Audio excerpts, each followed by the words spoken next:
All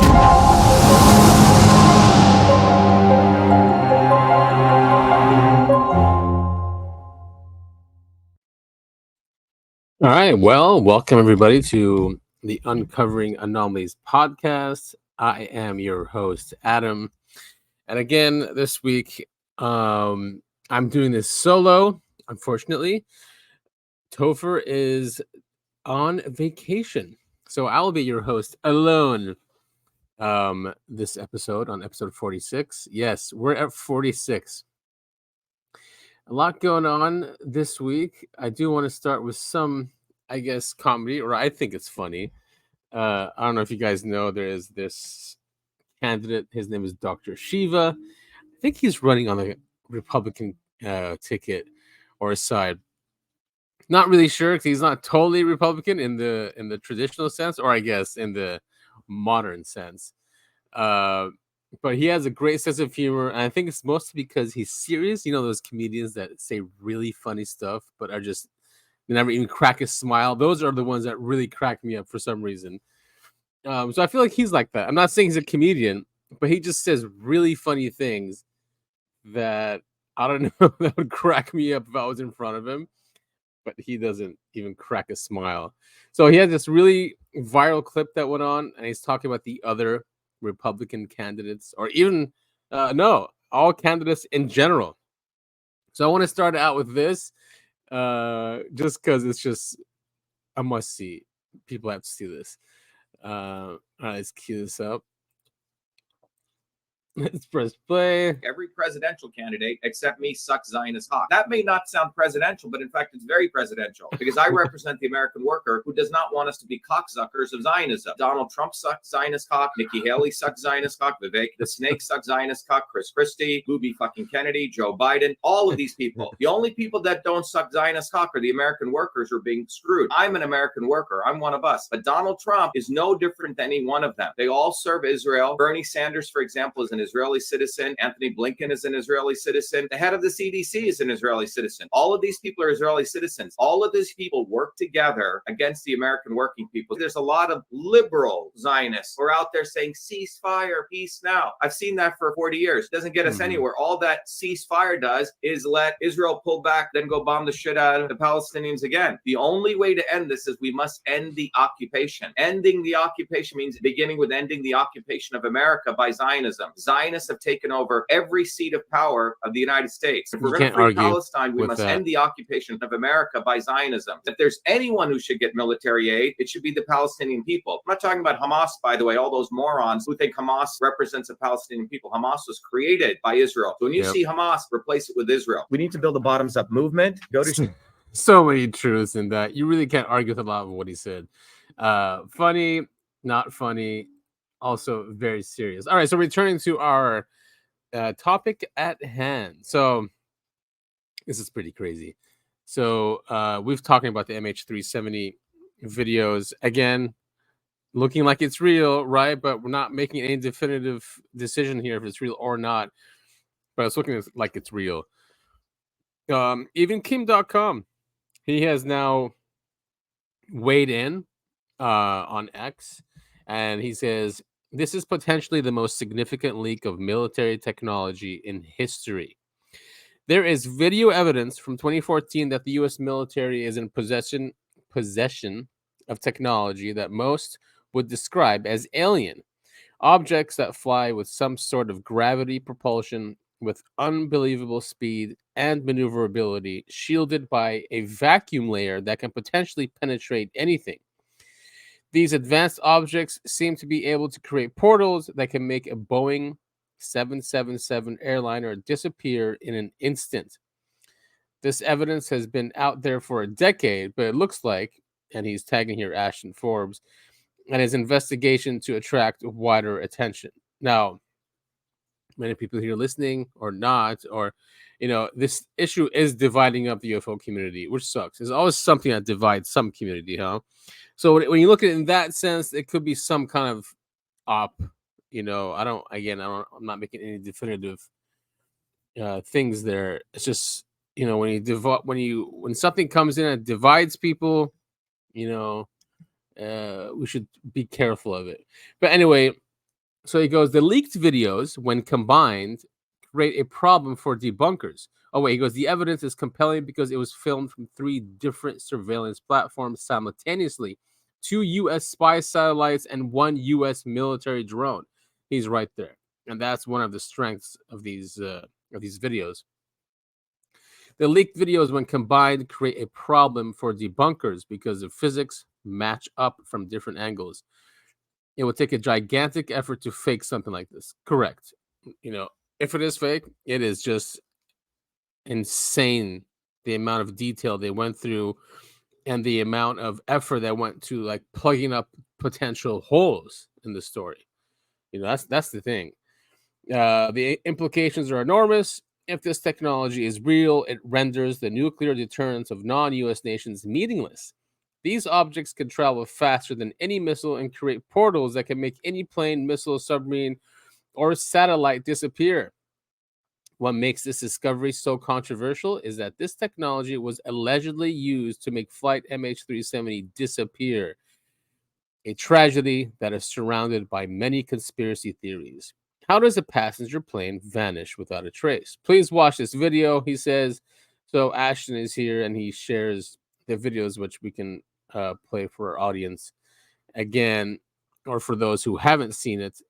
The one on the left is the drone footage, the IR footage, and it's synced up with the satellite footage on the right here. Again, it's crazy just to look at this, just to see these orbs fly so quickly around this 777 and then making it vanish. So 2 different vantage points.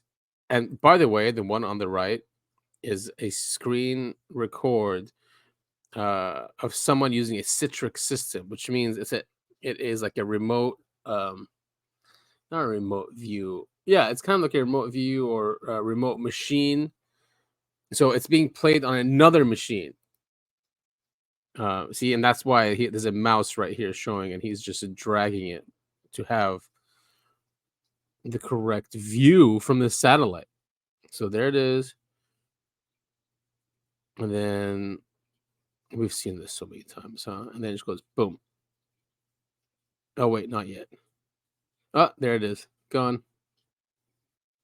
Yeah. So Ashton shared that so everyone can see it. What is interesting is now, where is he? You have Mick West. Yeah, Mick West comes in and he goes, no, none of that. And he shares this video that says debunks of the alien abducting a plane. Kim.com replied back to him and says, hi, Mick. Saw your video. When overlaying the pyro effect with the portal, it doesn't match. It seems like someone searched an image database to find a close match, but it's not a perfect match. Ashton is doing a space at 30 minutes. Why don't you join and debate him? I'll be there. And then Mick West goes, it seems more like someone used several frame. Anyway, he's not. I'm sure he did not join the space, and he did not participate in this space, right? Or debate, I mean. Here's a cool rendering of the orbs going around the object. A computer just looking at it is pretty mesmerizing. Again, not saying it can't be faked, but what we're saying is this is technology of probably a breakaway group, breakaway civilization, using AI to control these orbs, to make it in a pattern or create a pattern that would make this technology work. We don't know. Also, what showed up is Ashton was on a podcast, I guess. So this defending what happened on Reddit. This is important too. So let's listen to this and his point of view of what happened on Reddit when these videos resurfaced and investigators started investigating it again, and just what happened. That background, the story there. Let's listen to him. So this investigation began on Reddit. It moved off of Reddit and became MH370X. Part of the reason for that is that it actually, this entire discussion got banned from that same UFOs subreddit after about 2 weeks, I want to say. And the way that happened was very suspicious. A debunk got posted that claimed that they have found a shockwave VFX that was supposedly used in the portal effect. It was posted by a 1-day-old account that didn't have the karma to even be allowed to post on the subreddit. I talked to the moderators. They had, that's important to mention. On Reddit, for those who are not familiar, you need to have karma points. Karma points are made to show that you didn't just create the account. That you are a legit account. Karma comes from people liking your replies or liking your posts, and that you have good faith in posting, and at least your account was created in good faith, right? So that's why he's saying here that this account was just a day old, and then this subreddit allowed this account to post. That's usually not allowed in most subreddits, to combat spam. admitted that they gave it manual permission to do so. I asked them if they knew who the person was that was using this sock puppet to post. They would not respond and answer the question. The person who that's probably Make West or someone from Metabunk contacted these guys saying, come on, we need to put our side in here. This is fake and blah, but it's important that we have different views, which is true, right? I'm not going to argue against that. claims to have found these videos, there's only one person. Their name is Mick West, and they are on Metabunk website. Yeah. On the same day that this was posted to the Reddit by the sock puppet account, Mick West made a post on the Metabunk forum saying that he had found this VFX from an obscure video game in the 90s. Interestingly enough, this VFX does not match our VFX. Not only does it not match, it's the wrong color. So most explosions you would see in a video. All right, I see what's going on here. So the one who posted this saying that VFX does not match our VFX. That is interesting. Explosions you would see in a video game are white, right? Mm-hmm. But what we see in our event is a dark thermal event. So not even the same thing. They ended up manipulating it to try to get white, right? Mm-hmm. But what we, not only does it not match, it's the wrong edit by the sock puppet account. Mick West made a post on the Metabunk forum saying that he had found this VFX from an obscure video game in the 90s. Interestingly enough, this VFX does not match our VFX.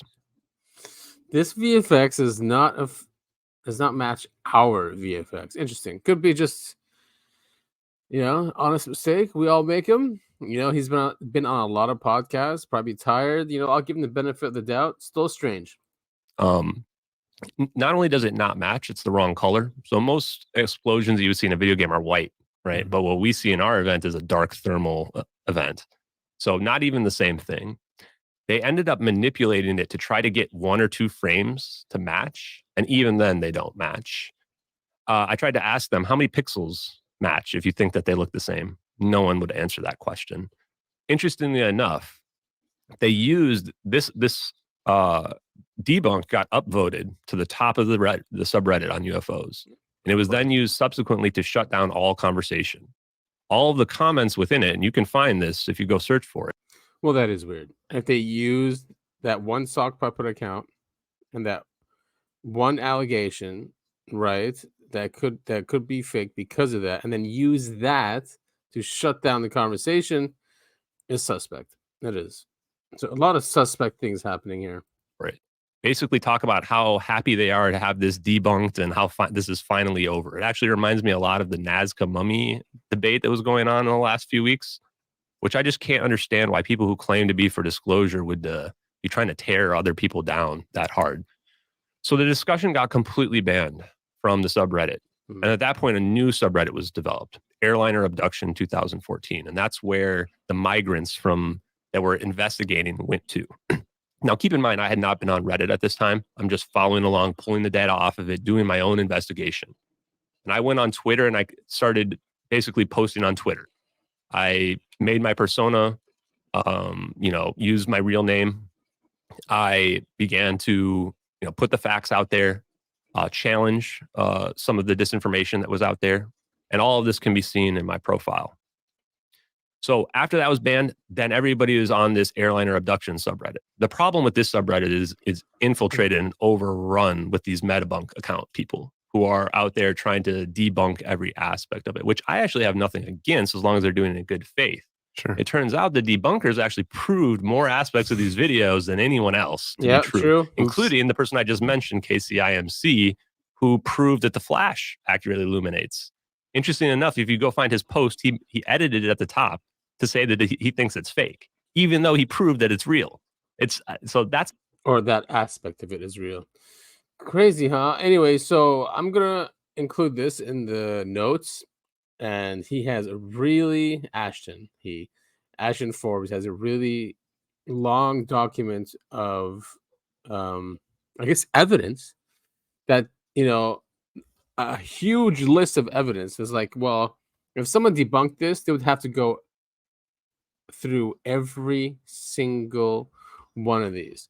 Like, for example, so he gives us the video archives, satellite footage, and then the thermal layer of the drone. That was June 5th, 2014. The satellite footage was March 12th, 2014. So you're talking about like just a few days after the event. Requirements to understand the video to be authentic. So 2017 DoD Navy UAP video that shows drone FLIR. 2019 Trump satellite image, advanced theoretical physics concepts, AI, chat GPT, common use, video facts. I mean, he just goes through everything. I think we've covered this a lot on the show enough, so you guys go check out the links that we have, and I guess make your own decision. Again, I'm not on the fence anymore. I'm more on the believing side that these things are real. I wouldn't say it's impossible that it was hoax. I wouldn't. Not these days. But yeah, it would still be extremely difficult. But not shutting that down. So here is a video just released. Raw video designs unveiled for supersonic Star Wars plane that can travel up to 1150 miles per hour. So a groundbreaking supersonic aircraft that promises to be the next generation of commercial travel could carry 300 passengers in ultra-luxe flights. Designed by Oxer Vanels of Barcelona, Spain, this spaceship-like aircraft resembles something straight out of the Star Wars universe. So for those who are watching on YouTube, this craft is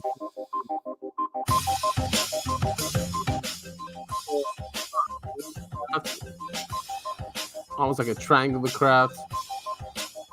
Yeah, it looks really cool. So 300 passengers, it said, at 1150 miles per hour. Yeah, it looks really nice. I mean, finally, we should have things like this. What took so long? Can I read more? Really cool. So the design of this concept is a fusion of future commercial and military projects, incorporating innovative fuselage shapes, engines, and construction materials. The name Hypersting is a nod to the aircraft's distinctive shape, featuring a sharp nose designed to control front airflow, redistributing it over the central part and wings. So yeah, cool seeing these planes like that coming out. I mean, 300 passengers. Look at that thing. Yeah. I saw a press release of another company that got funding. Supersonic. Very cool. 300 reminds me of what Reagan said that NASA has the ability to do. So exclusive. This is from the debrief. The impossible quantum drive that defies known laws of physics was just launched into space. So quantum drive, this was developed by Mike McCulloch. Well, at least the theory has. So let's see here. Rogue Space Systems and IVO are working closely together to collect a solid baseline of orbital data before firing up the drives for the first time. This will help substantiate the thrust results of the quantum drives. Rogue Space Systems has made positive contact with the satellite, and LEOP has begun. We appreciate them allowing us to be a payload on their first satellite, and so far it has been working. It has been great working with them. So, inventing the quantum drive. I think it is Mike McCulloch. There he is, Mike McCulloch at Plymouth University. So the guys that launched this said, we began playing around with the idea of what is gravity and what is inertia. Then I came across the work of Professor Mike McCulloch. On his website, McCulloch notes that Newton's first law defines inertia with the observation that objects move in straight lines at constant speed unless pushed on. McCulloch further notes that although Newton defines inertia in these simple terms, the 17th century genius never quite explains what precisely inertia is. To explain the true nature of inertia, McCulloch developed his quantized inertia (QI) theory, which looks to the strange and mysterious properties of the quantum world for answers. Perhaps unsurprisingly, his efforts to explain inertia have led to wide-ranging criticisms, of course, since his proposal seems to defy the laws of motion first set down so many centuries ago, laws that have proven highly reliable for rocket scientists and engineers alike. Still, Menzel says McCulloch's work intrigued him. Unlike others who believed the Plymouth University professor might be onto something, he was uniquely positioned to act on it. In fact, after receiving a patent for a capacitor used in the wireless transmission of power, a primary market for IVO's commercial endeavor that includes the CBAT wireless transmission system, currently undergoing strict FCC safety testing for certification, Menzel realized that his facilities were well equipped to do the initial prototyping of drives built using McCulloch's theories. Very cool. What if we start off by trying to replicate other people's work and see if there's any merit to QI? He told the debrief. So they worked on it. They completed a stress test, which the quantum drive passed with flying colors. Well, let's see how it's doing in space. Electric drives tested in space. So they're talking about it. Whether or not the quantum drives produce the expected thrusts, IVO will have shown again that we are capable of not only trying hard experiments, we can do them efficiently in record time. All right, cool. It's cool that he's testing these technologies. How science and technology can make anyway. So yeah, that's really cool. There's something else we're going to share in this episode about. He talked about DARPA and power and lasers. That comes up this week too. On a separate note, there was a guest on Jimmy Church's Fade to Black, Steve Mera, and about CE5 products, not products, but sessions, saying that the CE5 could be the creation of the consciousness of the people in the CE5 event, as in like they're them meditating on a specific subject or matter together, then create a phenomenon. And he's basing this on an experiment that happened in Canada. And I remember reading this, I think, in John Keel's book at the end of it. Where he talks about this experiment in Canada where they created a ghost or an apparition by just giving him a name and a history and believing in him or it, and then an apparition or a ghost was created by the people in the experiment. So yeah, he mentions this that CE5 could be that too. Makes sense also, right? Where now Bigelow is just focusing on consciousness. Vallée always said it's about consciousness.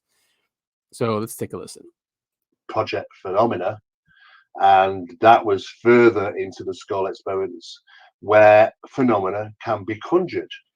Now, what's really interesting is that there was also an experiment called the Philip experiment. It took place in Canada and Ontario, with a number of psychologists and specialists that literally created a ghost in a literal sense. It had actually its own physical existence. It was like a tulpa. Yeah. And it was created, it was part of an experiment, and it was shown to be positive. These things, like, there's really no difference in having 5 people, 5 mediums sat around a seance. So just to read the slide he's talking about, the title is the Conjuring of the Phenomenon, the CE5 Initiative, and the Philip Experiment. The Philip Experiment was a 1972 parapsychological study conducted in Toronto, Ontario, to determine whether subjects can communicate with a fictionalized ghost.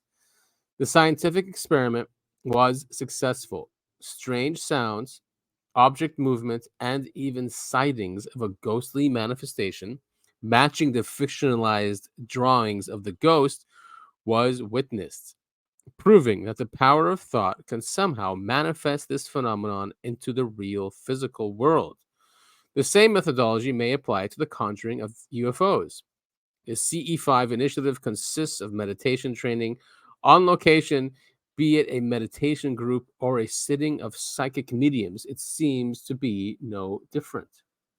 Table and having something materialize, then there is 5 meditators out on the beach looking up at the sky trying to physically have something appear. It's the same thing as C5. The C5 initiative and training is no different than the old German metaphysical society that became the Vril society. It's exactly the same method if you're meditating on mediumship. So we always know that there's always been this method of being able to conjure phenomena, and it is the real phenomena, by the way. When you conjure it, it isn't this is it's just something representing it. It is the real phenomena that you can conjure, and it gets into if you go back years ago, or go back into the magic and conjuring of stuff and witchcraft and things like that. But it's all one the same thing.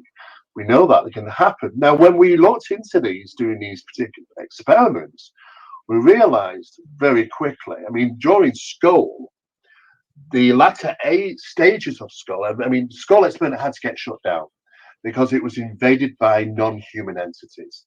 That was when they first appeared on the scene. Long before UFOs were talked about, were alien beings, interdimensional beings. Aleister Crowley came head to head with one, which referred to as Lamb, in 1908, and of course exactly the same. And the photograph to the left is one which is the drawing from what Aleister Crowley said, 1919, his experience with this interdimensional. Do you know what, Jimmy? Steve is showing Aleister Crowley, for those of you that know, wrote a book because he met a being. I forget the name of the being now, but in 1919. So Steve is comparing the image of that being with an image of a being that showed up at a CE5 meditation circle. Yeah, there's definitely some similarities there, and there's that cone head. I'm convinced. These are plasma beings, and even when you talk about thought, it's plasma. It's the first time he ever got his butt kicked, and that really bothered him. It bothered him. Yes, it bothered him a lot. Yeah, he didn't have control. He lost complete control. Right. This thing had him. It came through. And what's interesting is the photograph in the middle is a photograph taken only a number of years ago as part of the Stephen Greer meditation circle. They sit around and they meditate about having experiences, and these things were photographed. Just like in Skull, there were entities photographed and video filmed, and they had to close it down. They had to shut it down. The mediums lost control of the circle. But the problem with that is that whatever these entities were, they stayed with the main guy who was running the experiment in Skull, Robin Froy, who's unfortunately passed away now. They stayed with him for the rest of his life. They invaded his life like the hitchhiker effect.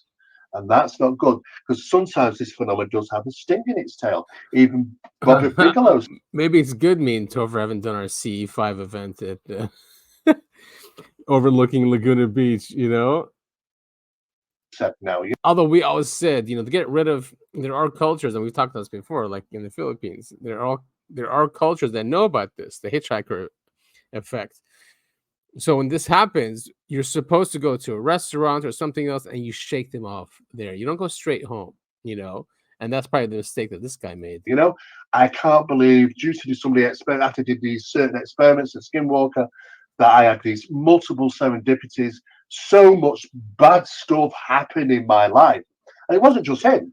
There were more of the members of the NIDS that went through exactly the same thing. So sometimes I think you can press it too much and it gets under your skin because it draws you in because you're interested. And that can be a problem sometimes because then it can start hitchhiking into your lives and cause all sorts of chaos sometimes. What I always found fascinating about Lamb, and I can't wait for your comment on this, is that was in 1919. Most people don't, they look at Lamb and they think that this was 1955. It wasn't. This was 1919. And Lamb was a personal experience with Aleister Crowley. This wasn't spread out through the media. This wasn't put in news. Anyway, we'll leave the clip in the notes, and you guys can check it out. But yeah, I mean, you know, of course, consciousness is powerful enough to conjure things. You know, yes, I think that's what's hidden from us is the power of the individual, and it's your power to conjure up things, right? That's what meditation is so important, especially if you're meditating on things that are positive, meditating on things that'll help your life. It works. You will conjure up those things. You focus on them enough, and there's so much proof of that. Oh yeah, so this is what I meant to share right after the quantized inertia news. So this is apparently it's the same company.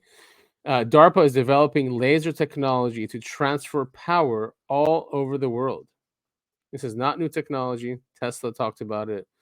I've researched this decades before about this too. It's microwave energy.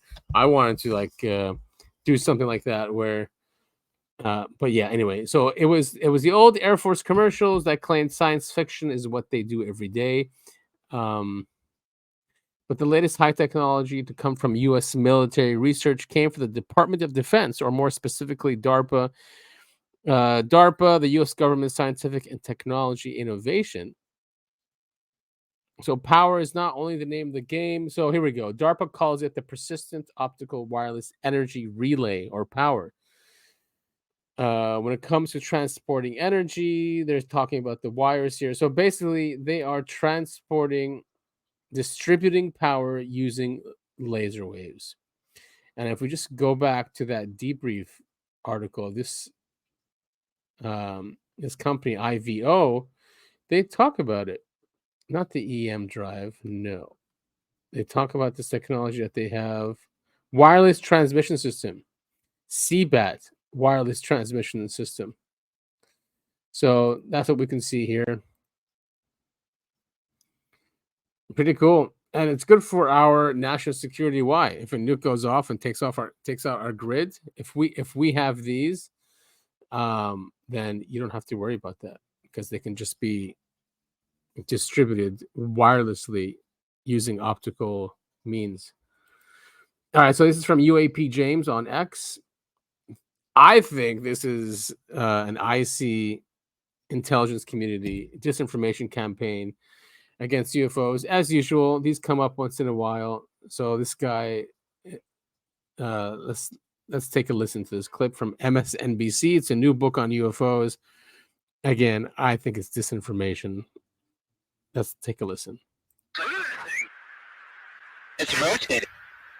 All right, that was a video released by the Department of Defense that shows a Navy jet crew's encounter with a UAP, or unidentified aerial phenomena, more commonly known as UFOs. The government has been releasing more videos like these as part of a new office working to detect these sightings and then share information with the public. Joining us now, New York Times best-selling author Garrett M. Graff. His new book is entitled UFO, The Inside Story of the U.S. Government's Search for Alien Life Here and Out there. It's good to have you back. Thanks so much for having me. Congratulations on the book. It's broken up into three. I don't know if this is a good way to start, but I want to understand what you've done here. Broken up into three parts: the saucer age, the space age, and the interstellar age. What does that mean? What are you looking at? And is there life out there? So the math is on the side of the aliens, and that's one of the biggest transformations in astronomy and science over the last 20 years. Okay. In the 1990s, we did not know that there was a single other planet. Right. So we can blatantly lie to you before, but now we have to just say, oh, well, actually, there could be life out there. They're just not here. Outside of our solar system. We now believe effectively every star in the universe has habitable planets. Okay. There are roughly, by the latest estimates, I'm sure many of us have known this. This is 1600s minimum.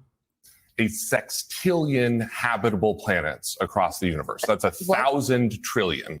1,000 habitable trillion. 1,000 trillion. Okay. So life could be rare, but drip, drip, drip. Let's slowly give it to you guys. Do you really think it's a 1 in sextillion chance?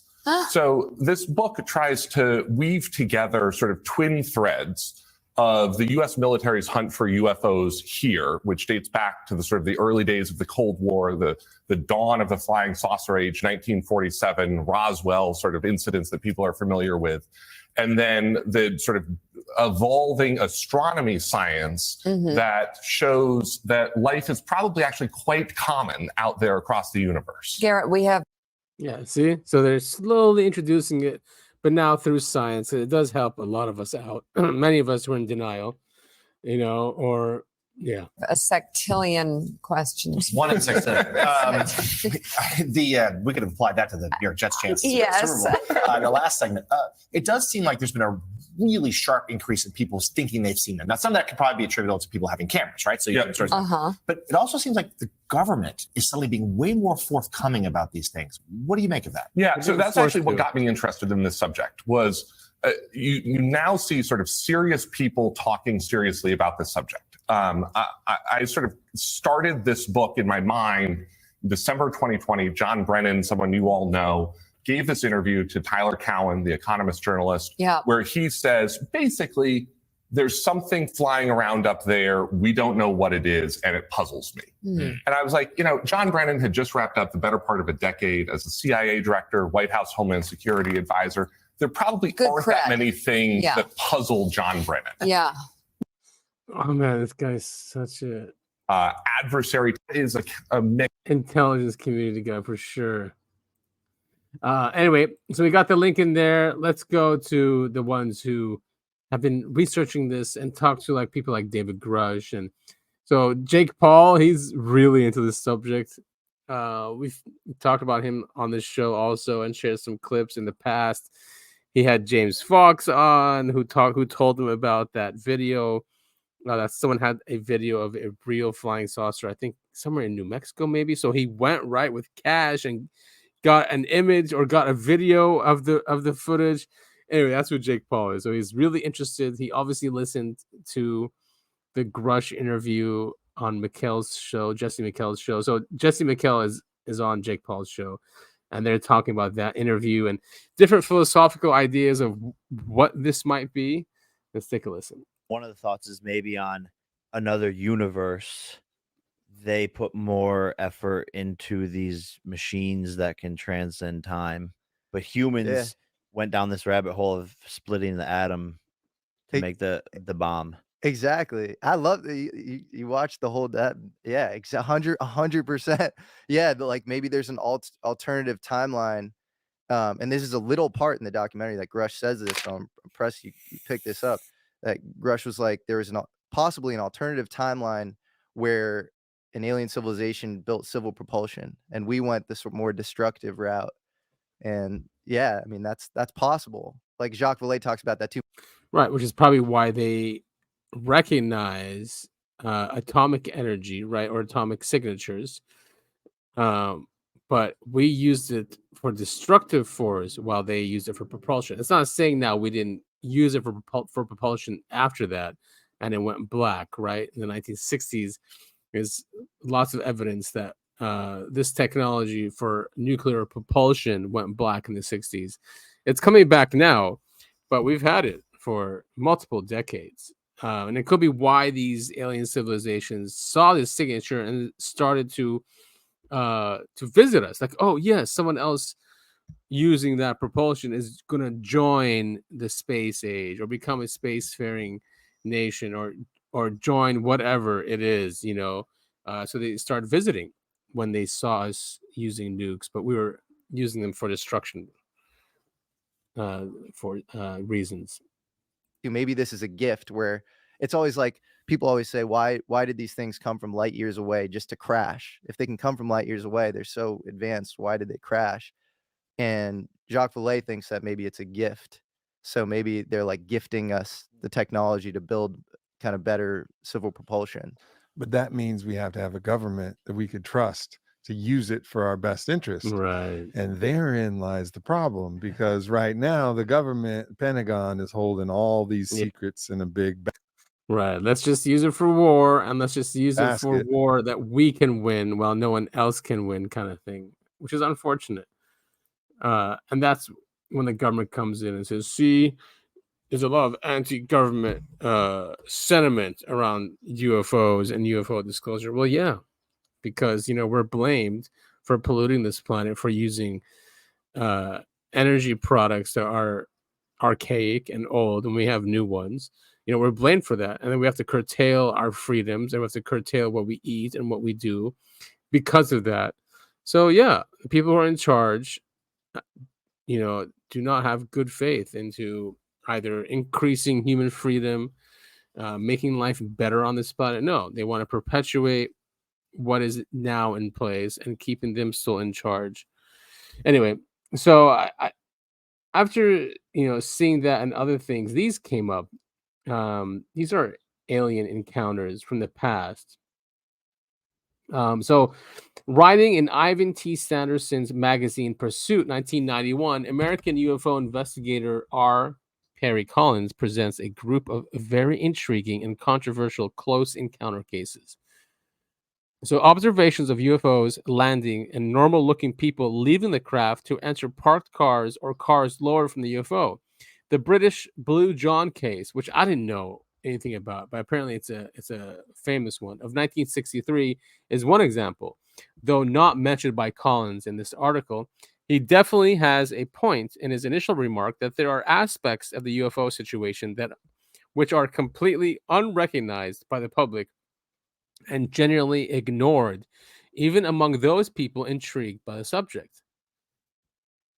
So, one of the select examples of documented by Collins was reported to him by a newspaperman on the Miami Herald staff. No date is given. Quote, in a time near Miami, Florida, the owner of a small supermarket was closing for the evening when he noticed a large, dark UFO hovering low over a field at the rear of his building. He immediately called the police, and within minutes, a cruiser arrived. 2 officers stepped out, and the owner hurriedly took them to the rear door, where all 3 men clearly saw the object hovering less than 50 feet over a nearby field. As they watched, the object began lowering 2 large cylinders to the ground below. Both cylinders landed and began splitting open and dissolving at the same time. One continued a large sedan. The other contained several men dressed in business suits carrying briefcases. Within minutes, the 2 cylinders had completely disappeared and the UFO had moved off into the evening sky. The men got into the sedan and drove off the field into a nearby road and away. The next case is from Puerto Rico. Ufologist Jorge Martin's book, Evidencia OVNI. The observation occurred in the afternoon, March 1992, at El Cayul, Sierra Bermeja, Puerto Rico. A man out testing a new video camera in an isolated wooded area suddenly caught sight of a flash of light overhead. He hid behind some bushes as he saw a small, silvery, disc-shaped object land in a clearing on 3 leg-like supports. A section of the object resembling an elevator was lowered to the ground, and a door opened. Two short 4-foot tall beings then emerged from inside the object. The beings had gray skin and had large heads and large black eyes. They wore gray colored one-piece suits. They looked around for a few moments and re-entered the object, only to emerge a few minutes later, this time accompanied by a tall human, very pale and thin. He had short platinum blonde hair and wore a pair of dark sunglasses. He also wore a new black suit and pants with a white shirt and a red tie. It's a red tie. The tall human looked around and walked towards a nearby path. There he was met by two soldiers in a military jeep. He sat in the jeep and it drove away, disappearing into the woods. The two short humanoids then entered the disc-shaped object, which then shot away into the sky at high speed. Strange, huh? Really strange. So it linked, so that article linked to the Blue John case, where it said it's well known. I've never heard of this Blue John case, but apparently Timothy Good is the one behind this Blue John case. Timothy Good, for those who don't know, is a very well-known author and investigator in the UFO field. So just to talk about that, in a letter to Timothy Good in 1984, I asked why he regarded her, this is Joel, about she's the witness about that case, the Blue John case. So someone asked him, why is she reliable? And he goes, why reliable? This is Timothy Good. I've known her since 1952 and can vouch for her integrity. Not Timothy Good knew her, but the person who wrote the letter. She has never tried to capitalize on the story, and indeed is unable to discuss all the details, due partly to the ET's ability to control her memory of certain things they told her, and also because she was in the Maquis, French resistance in the last war, and thus is able to keep some information to herself. So the witness in this contact story died in 1995, and subsequently Timothy Good could publish all the details in his 1998 book, Alien Base. Although he didn't reveal the full name of the witness, only calling her Joelle, because she was reluctant even to have the story published after her death. But already in 1989, I was informed of her full name, Mrs. Joel Marmont, anyway, by ufologist Norman Oliver, who had also been involved in the case. So let's get into the case. So here's the summary. Joelle was born in St. Petersburg, Russia in 1914. After the war, she worked in Paris and later moved together with her husband and two daughters, Frederique and Isabel, to London. In September 1963, Joelle was in the Sheffield area conducting a house-to-house field survey for a market research company. In one of the houses Joelle visited, she noticed an unusually large amount of modern-looking gadgets. This is in 1963, including a large radio transceiver. The lady in the house, Rosamond, explained that her husband was a scientist and radio amateur. When Rosamond briefly left the room, Joelle heard a message in English from the radio. Quote, "We'll be at Blue John tomorrow, 4:30 p.m. Mark." She wrote down the message, but when Rosamond came back, she was only informed that message had come through. This obviously shocked Rosamond because of her background in the French resistance during the war. Joelle suspected she had uncovered an international spy ring. So on Monday, September 16th, she went by car to this area and parked at a vantage spot overlooking the valley and waited. At 4:30 p.m., Joelle noticed a brilliant light in the sky, which came to rest several hundred yards from her position.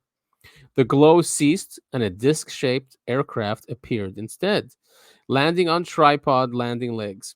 A man in a one-piece suit stepped out of the craft, and simultaneously a man appeared coming from a car parked nearby. Joelle recognized the car as the one that had been parked outside Rosamond's house. The two men greeted each other warmly and walked towards the car, which drove away. The craft began to glow, lift off from the ground, shooting off at a fantastic speed.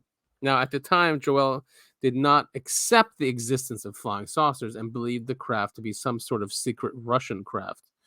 She decided to go back to Rosamond's house to find out more and then perhaps report the incidents to the police. When she knocked at the door, the scientist's husband in the story, named Jack, opened the door but was reluctant to let Joelle in. At that point, Mark, now in terrestrial clothes, interjected, "That's all right, let her in."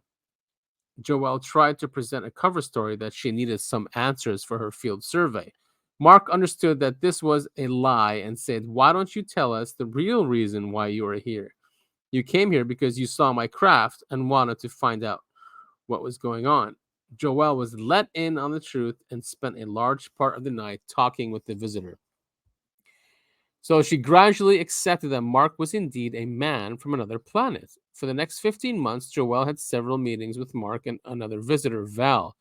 2 times they met in Joelle's flat in London. These men claimed they were secretly working together with a team of scientists from several nations.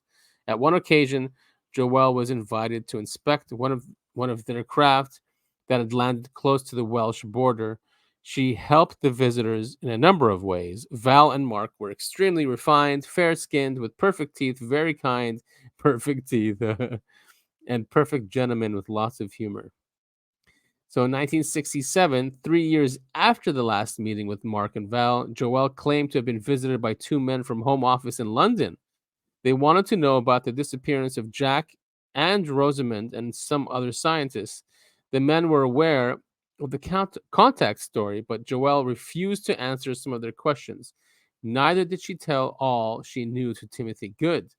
One of the things mentioned by Mark and Val was that their group would intervene in the event of a nuclear catastrophe if it threatened to destroy our planet. She was also informed that we are spiritual beings surviving death. The experiences with Mark and Val remained a treasured and vivid memory for Joelle all her life. Really cool, huh? Really cool. And we will also put in the show notes the full text from Timothy Good's book about the encounter and what he knew about Joelle. Very, very cool.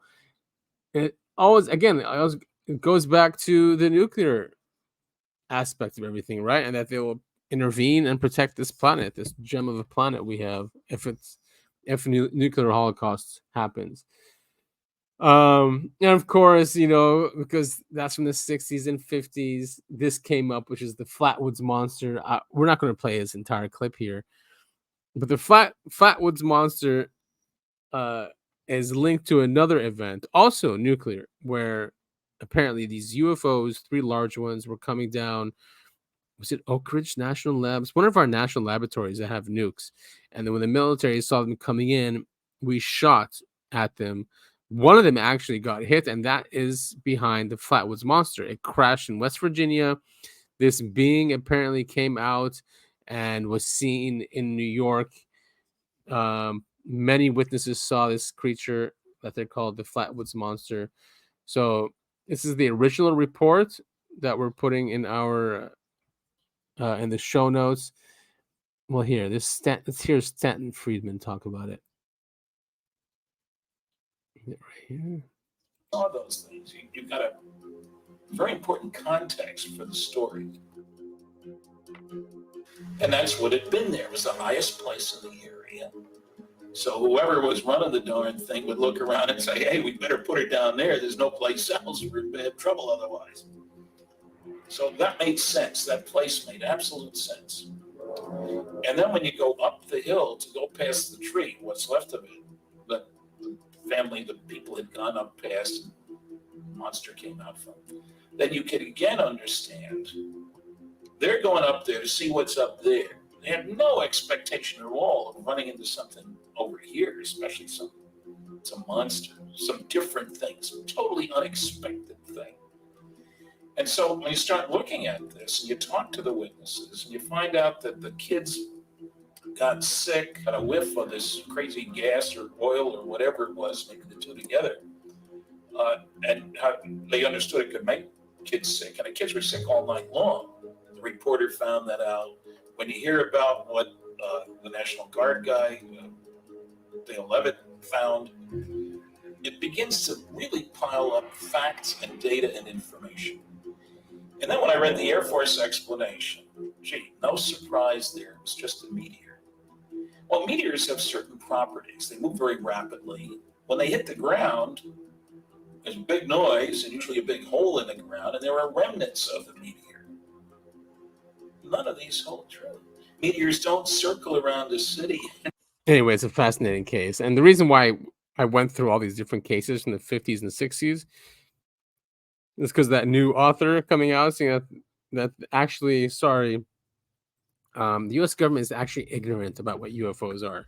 That's BS. They completely know what it is. The intelligence community knows what it is. The military knows what it is. Who are they? The different theories behind them. So that new book is just intelligence community disinformation. Here's a great clip. Dr. Jacobs, he's well known here on the right. He's the one that came out when he was in the military. His job was to take videos of missile tests. And for those of you that remember, he disclosed a story where he was part of a project where we had a new missile that was being tested, nuclear tipped, but I think it was a mock nuke or something. And he filmed this event, but then when they viewed it later, they saw a UFO come in and shoot lasers onto the warhead and knocked it out when it was in space. So he tells that story. So he's being interviewed here. And it's really funny. He talks about Arrow and Kirkpatrick and what's going on there with the military and disclosure. Let's take a listen. What happened to that film? What have you? Yeah, see, so his film was taken by the CIA. So he's asked you by the Good Trouble show, what happened to that film that you filmed? What happened to that film? What have you heard about where it went and possibly where it is today? Okay. Major management told me face to face that the CIA guys took the reel of film, spooled it off till they got the part about the UFO off, cut it off, gave him back the reel of film and said, "You are never to talk about this again." And he said that film went back to someplace back east. Our supposition was it probably went to CIA headquarters. I don't know where it went. But for years and years, I thought, well, they probably threw it away. They burned it. And then a good friend, Lou Elizondo, told me, I was out in Los Angeles earlier this year, taking part in a documentary film. And I had just recounted my testimony. It's not a story, it's testimony about this. And Lou shouted from the room. He said, "I saw that film." And I shouted, "What film?" He said, "Your film. I saw it." So, as you know, Lou had been with ATIP. And obviously the film still existed somewhere. He saw it. I believe Dave Grush said that he believed Dave that Lou had seen it. And so it's back there somewhere.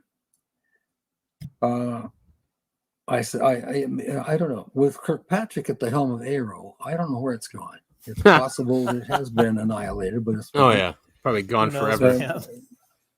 Dave Grush told me he's going back to DC sometime in the next week or so. And I said, "Dave, please do something for me. Tell Dr. Kirkpatrick that Dr. Jacobs says fuck you." I think a lot of people want to tell Kirkpatrick fuck you. So sorry. I do have a that's PhD, why he's leaving. So I am actually Dr. Jacobs. All right. Well, Dr. Jacobs, Dr. Kirkpatrick, your fellow Dr. Jacobs says, "Fuck you." All right. I mean, take me on, Sean. Take me on, Sean. Come and get me. Come on. Oh man, it's too bad. And I bet you anything, the guy who's going, or the person that's going to replace Kirkpatrick is going to be much worse. They usually are. It never gets any better. So yeah, that's right. This happened. Exclusive photo captures UFO intercepted by UK's Royal Air Force as Five Eyes intelligence report highlights growing difficulty in monitoring surge of unidentified craft across the Middle East. Wow, that's a long title there, guys. Liberation Times. So this is that image. Yeah, not very clear, is it? Never is when they release this stuff. So that's Jeremy Corbell and George Knapp. They announced this on their show that this is what they got. It was an RAAF, Royal Air Force, British, right? Air Force that supposedly shot down. They called it a drone and destroyed it, but they couldn't find any of the wreckage. So in 2021, the UK's Royal Air Force intercepted an object initially flagged as a potential terrorist drone above Syria. However, a Five Eyes intelligence report generated months following the event classified the object as a UFO or a UAP. This new revelation was reported by investigative journalists Jeremy Corbell and George Knapp on their podcast, Weaponized. Unfortunately, that image is just so not clear. Everyone just made fun of it, which sucks, you know. So, but, you know, this wouldn't have happened if it's nothing. The alleged drone was classified as UAP within a Five Eyes intelligence report. So there it is. Looks like a mushroom cloud. But apparently it was shot down and they couldn't find the wreckage at all. So here's a really cool clip. It's about 12 minutes, though. I'm probably going to maybe put this on quickly, but it's important. This is about the Calvine UFO. And the Calvine UFO is that diamond UFO that was taking a picture in Scotland or somewhere in the UK. And the UK Ministry of Defense had that image of it, saying it's the best clear image of a UFO we have. So apparently, this is not debunking it, but it has an explanation for what it could be. So let's take a listen. I don't want to spend the whole 12 minutes. I might skip here and there. I might make it quick. Hey, wonderful people. I really didn't think I'd be returning to. Oh, just to say, this information came from, or who alerted this information was Alien Scientist. Go follow him on YouTube and on Twitter. You'd find him there. He's been in this for a really long time, people. So definitely follow him for information about the UFO disclosure news and the technology and the real science behind these. This guy, the Calvine UFO. I am. For some very complimentary reason, people contact me and tell me stuff. Just last week, I got an email that said, Glenn Sander. Excellent information. And just this weekend, an anonymous person, a viewer, I guess, emailed me 2 words again, an acronym, VLTAS and Calvin. VLTA. I mean, who's sending them this stuff? You know, obviously it's like Intel or all right, yeah, whatever. I've got a clue, really. So I looked it up. VLTAS, vacuum lighter than air structures. Vacuum lighter than air structures. It is really cool and could be a possible explanation for what the Calvine UFO is. Using aerogel. Using Aha! aerogel. Okay, stop. Dr. David Clark's team and me have both been investigating from evidence what people tell us into what the Calvine UFO photograph, this one, might actually be. David Clark's team is doing brilliant work looking for the photographer, still hasn't turned up, and looking at the whole story of the Daily Record and the non-publication. But the team found or was contacted by somebody who had an idea what the device actually was, a military weapon. And from what he told them, the Diamond device was a Gulf War, the invasion of Iraq, laser targeting drone, and the Harriers were US Air Force. I got different information. I was contacted by an anonymous person who works for BAE Systems, that of course used to be British Aerospace at the time that the Calvine picture was taken. But what he told me was everybody in the canteen round the water cooler at Wharton, BAE Systems, found the whole Calvine thing incredibly amusing because they know what it was. It's, according to him, a radar targeting device, faceted. And the two Harriers. All right, I'm gonna fast forward here. All right, so wait. Oh wait, this is important. Wait. So he's saying this is not a new. There's been patents about this. So here, 1 second. Here we go. For some science and talk about buoyancy. So we've often heard of balloons or dirigible airships being called lighter than air craft. That's because if you could have a gas inside, such as hydrogen and helium, which is lighter than our atmosphere, the atmosphere makes it buoyant. The upward buoyancy, actually, you need to know what buoyancy is. So air or liquid gets more dense as it goes nearer the bottom. So the air pressure at sea level is denser than the air pressure up in the stratosphere.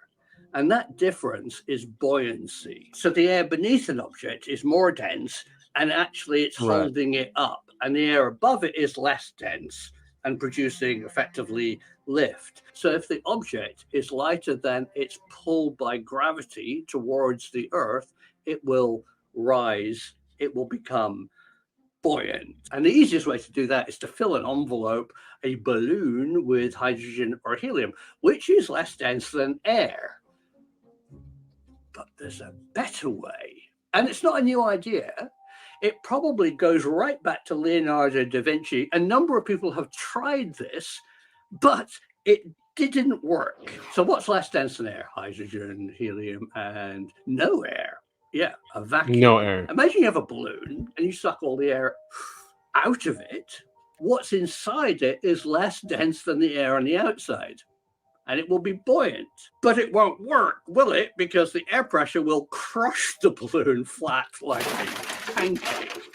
And that was the problem.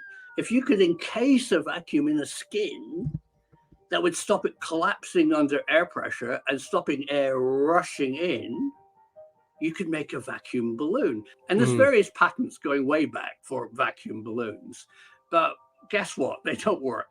The only way to do it would be to have a metal balloon, something to actually encase the vacuum, the evacuated chamber, which would be lighter than air, but the weight of the metal would be so heavy it wouldn't float. And that was why it never worked. To make it work, you'd have to have some material to contain a vacuum that's lighter than the weight of the material. Well, let's go to Los Alamos Laboratory and look at this stuff. This stuff. I don't have any. Aerogel. Aerogel is actually quite old. It's a way of extracting all the liquid out of a matrix of a jelly. So if you've got Jello, boing, boing, boing, and sucked all the water out of it, but kept the structure of the pig bones, you'd have this hollow, solid form, the shape of the Jello, but with no liquid in it. Oh, you can do that, but it's incredibly fragile. It has no structure. So along came, who am I going to say? Edward Teller. Oh, Edward Teller, one of my favorite demons. Of course. Who invented the hydrogen bomb. The hydrogen bomb needs to have tritium gas and other things inside it. It's two bombs. It's an atom bomb, and it's a hydrogen bomb with a secondary explosion. And that's all controlled with a foam or a gel. Early hydrogen bombs actually used expanded polystyrene. That's why expanded polystyrene was invented. But more sophisticated hydrogen bombs use something called aerogel, developed by the Los Alamos National Laboratory in New Mexico. But spool forward to a few years before the Second Gulf War, and that's the key point. The Los Alamos laboratory invented an aerogel that can contain a vacuum. Oh, they invented VLTAS, vacuum lighter than air structures, very secretly. So how does an aerogel vacuum structure work, and how does it make a flying object? Good question. I love answering these things for you. So you've got now a structurally strong type of aerogel that doesn't collapse under air pressure. Over it, you put a very thin skin. It could just be cloth. It could just be mylar. It could be anything that you want. All you have to do is stop the air rushing in to fill the vacuum. It's not actually encasing the vacuum. The vacuum is now evacuated air in the structural aerogel. Here is the US patent for it. So it really does exist. And look at this in the patent. What's their preferred A Tic Tac for a vacuum lighter than air vehicle? A Tic Tac. I don't think it's related. I don't really think the Tic Tac is a balloon. Honestly, it's not a balloon.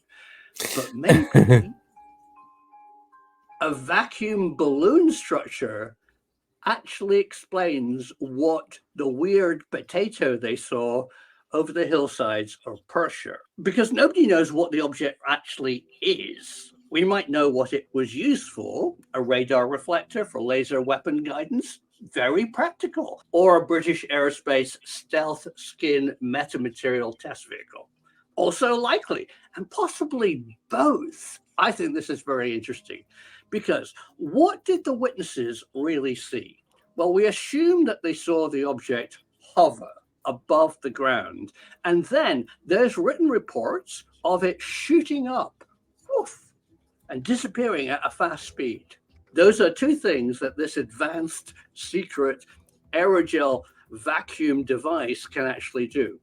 It's not manned. Inside is a gel and a vacuum pump. If you balance the amount of vacuum and the amount of atmosphere inside it, it becomes neutrally buoyant at any height you want. Ideal for a laser targeting or a radar cross-section device. Yeah, so that's another excuse or another explanation for what the Calvine UFO is. We shared also another patent that shows a similar shaped object using electrogravitics to make it lighter than air. So, who knows? Now, on that subject of high technology, right, and free energy, we're back to the thunderstorm generator. And proof is from Alchemical Science on YouTube.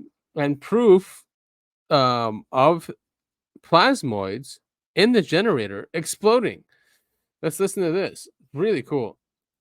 Bob's recent analysis of the macro photography of the inside of the outer sphere and the outside of the inner sphere from the retrofit provide us with some startlingly clear evidence that plasmoid or ball lightning phenomena is occurring within the thunderstorm generator unit. And what he is seeing correlates with the results of a host of previous significant experiments performed by scientists studying plasmoids in physics historically. Essentially, Malcolm is 100% correct in his initial claim, or that's what these results indicate. There are plasmoids in the system that are doing the majority of the work, and the structures are highly suggestive of this phenomena, to say the least, can clearly be seen in Bob's analysis of this sample. The thunderstorm generator is producing plasmoids on a large scale. And what's more, they're embedding themselves in the metal of the spheres of the units, or again, this is what this indicates. I've received confirmation from a handful of people now that once the units have been conditioned for some time, such as this 8-year-old original prototype, then the thunderstorm generator retrofit and even the engine can become embedded with plasmoids and continue to operate with significantly reduced carbon reductions, even after the bubbler has been completely disconnected or the valve turned off. Yeah, I'd like to mention that we had a listener comment on one of our videos that it's not going to replace carbon or fossil fuels, but greatly reduce their effects. And we've seen these tests where they still need oil or gas to start the engine.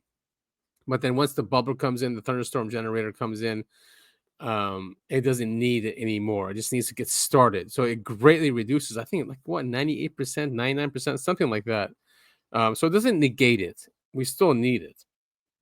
But then, it's these plasmoids are generating the energy after that. And we can see it's just, and they said, the theory says that millions of these explosions are happening, which is creating the energy from the thunderstorm generator instead of fossil fuels.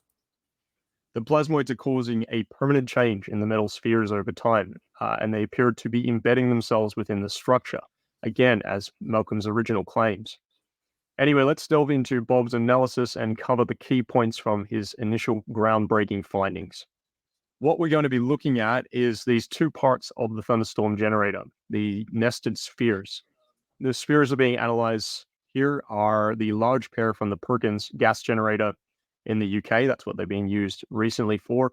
They were actually manufactured 8 years ago by Malcolm and the team working on a previous prototype. And they've been run on several large generators for some hundreds of hours. So that's their history. The analysis was done on the outside of the inner sphere and the inside of the outer sphere. So, they're facing into that same cavity. We see these pockmark or leopard print-like patterns, and this is the most significant observation here. However, it's also curious that we can see many crystals and these other structures forming. And Bob touches on the likelihood of what these structures could be, and I'll show a couple here a bit later for an example, but he plans to perform further analysis under the SEM to provide us with the facts, so I'll hold off on going too much into the elemental composition of. Very cool to see proof of these plasmoids actually taking place within the thunderstorm generators. We'll leave a link in the description and in the show notes just so you guys can do a deep dive. And man, I would really love to build a thunderstorm generator. We shared last week, or was it 2 weeks before, with full schematics of how to do it. So if you're a welder or have those type of skills, man, do it. I mean, and if you have a generator, you all you need is probably a tank of fuel. Will last you years, and you'll have electricity. I mean, I'm serious. That should be a goal of mine next year, 2024, is to build one of these things and to have it just ready. Who knows for why we'd need it.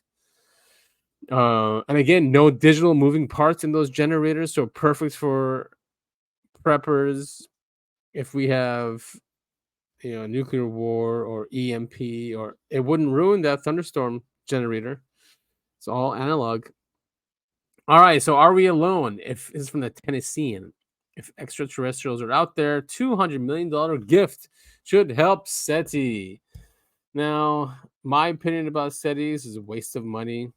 This is what SETI does. It looks at the radio spectrum, but looks at a specific little tiny sliver of the radio spectrum. Something whether about hydrogen, and if a species knew hydrogen's numbers, they would only communicate through here. So yeah, the radio spectrum's huge, people. SETI is just looking at little tiny one and across galaxies, and it's impossible. I think that's the point. They'll never find intelligent life with their method, and that's why they do it. So here's $200 million from it's a philanthropic gift.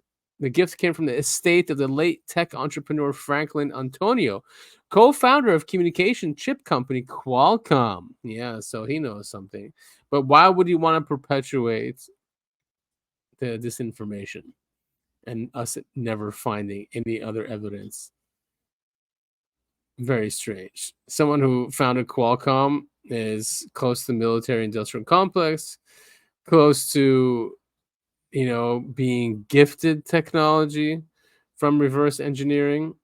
So I guess it would make sense then, if his legacy or his family would remain rich and powerful, then yeah, perpetuate that. That's not out there. That's just my opinion. All right. So, here we go. So we're ending. It's been an hour and 20 minutes. So here's a funny thing happening in Congress. For those who have not seen it, this is Senator Mullen.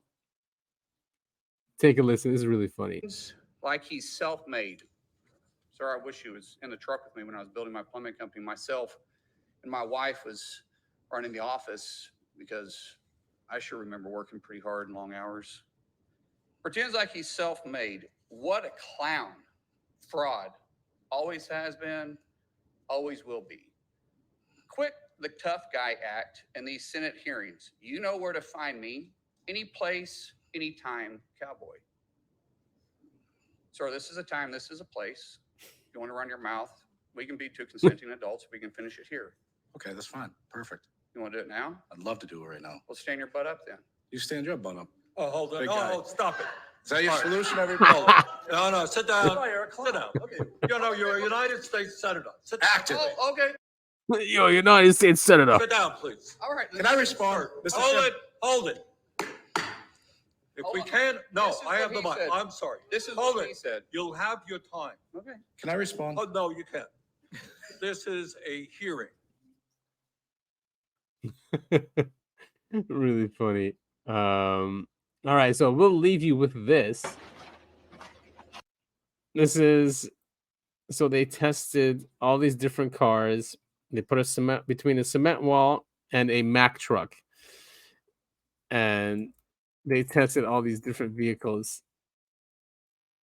Wait a minute. Sorry, here it is. Yeah, they tested all these different vehicles. So let's watch this. We'll leave you with this, and then we'll end the show. And you'll know what vehicle to buy, just in case this happens. Ford Bronco, 0%. Lamborghini Urus, survival rate, 45%. Porsche Cayenne, survival rate, 0.1%. Ford Explorer, survival rate, 99.9%. Audi Q7, 98%. Volkswagen Touareg, 24%. Land Rover, 7%. Lexus LX, 1% survival rate. BMW X7, 0%. Chevrolet Tahoe, whoa, 50%. Honda Creta, 75%. Not bad. Hyundai. Oh, that's repeating now. So it shows you. So get a Ford Bronco and or a Ford. No, wait. Or is that the Lamborghini? Anyway. Well, thanks everyone. Really Miss Topher. Wish she was here to react to the different stories that we have this week. But he's out. Let's wish him all the best. Let him enjoy his time. Follow us on Twitter at UAP the podcast. We're on Rumble at UAP podcast. We're on YouTube at Uncovering Anomalies Podcast, and we're on all the different and major podcasting platforms. Our support link is always at the end of each description. Mostly everywhere, or at least on the podcast platforms. Other than that, leave us your feedback. Let us know how we're doing. And this has been episode 46. I am your host, Adam, and we'll see you all next week.